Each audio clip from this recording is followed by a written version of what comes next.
پیارے ناظرین، السلام علیکم ورحمۃ اللہ تعالی وبرکاتہ۔ دوستو، کیا آپ کو معلوم ہے کہ سجدہ سہو کس کو کہتے ہیں؟ سجدہ سہو کب اور کیسے ادا کیا جاتا ہے؟ نہیں معلوم ہے تو یہ ویڈیو شروع سے آخر تک ضرور دیکھیے اور اپنی نماز درست کیجیے۔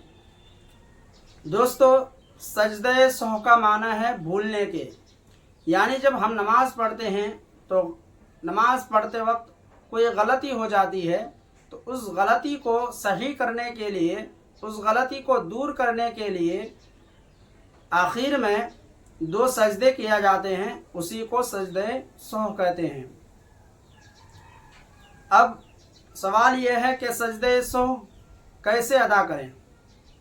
تو محترم دوستو، سجدہ سہو ادا کرنے کا طریقہ یہ ہے کہ نماز کی رکعتیں پوری کرنے کے بعد آخر قاعدہ میں التحیات سے رسولہ تک پڑھنے کے بعد دائنی جانب سلام پھیر کر 2 سجدے کریں۔ اس کے بعد پھر التحیات اور درود ابراہیم دعائے معصورہ پڑھ کر کے دونوں جانب سلام پھیر دیں۔ یہ سجدہ سہو آپ کا ادا ہو گیا۔ اب دوسرا سوال یہ ہے کہ سجدہ سہو کیسے واجب ہوتا ہے؟ تو دوستو، نماز میں جو باتیں واجب ہے ان میں سے کوئی ایک بات بھی اگر بھول کر ہم سے چھوٹ جاتی ہے، اسی بنا پر ہم پر سجدہ سہو واجب ہو جاتا ہے۔ مثال کے طور پر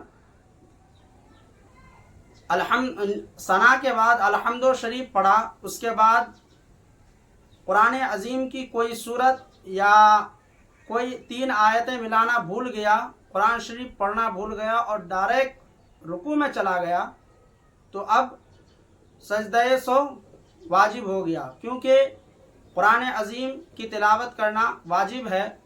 تو الحمد کے بعد ایک واجب کو چھوڑ کر کے ڈائریکٹ رکوع میں چلا گیا، اس بنا پر سجدہ سہو واجب ہو گیا۔ اسی طرح 4 رکعت والی نماز میں قاعدہ اولیٰ میں التحیات پڑھا اور اس کے بعد اللہم صلی علی محمد یا اللہم صلی علی سیدنا تک یا اس سے زائد پڑھ لیا تو سجدہ سہو واجب ہو گیا، اور یا اس سے کم پڑھا تو سجدہ سہو واجب نہ ہوا۔ دوستو، واجبات نماز میں سب سے پہلی بات یہ ہے کہ تکبیر تحریمہ کے وقت اللہ اکبر کہنا یہ واجب ہے۔ اس کے بعد الحمد شریف کی پوری سورت پڑھنا، الحمد شریف کے بعد ایک کوئی سورت پڑھنا یا 3 آیتیں ملانا، اس کے بعد اطمینان کے ساتھ رکوع کرنا، اس کے بعد رکوع سے سیدھا کھڑا ہونا، دونوں سجدے اطمینان سے ادا کرنا، دونوں سجدوں کے درمیان سیدھا بیٹھنا، اس کے بعد قاعدہ اولیٰ اور قاعدہ اخیرہ میں پورا تشہد پڑھنا۔ قاعدہ اولیٰ میں التحیات کے بعد کچھ نہ پڑھنا، دونوں طرف سلام پھیرنا۔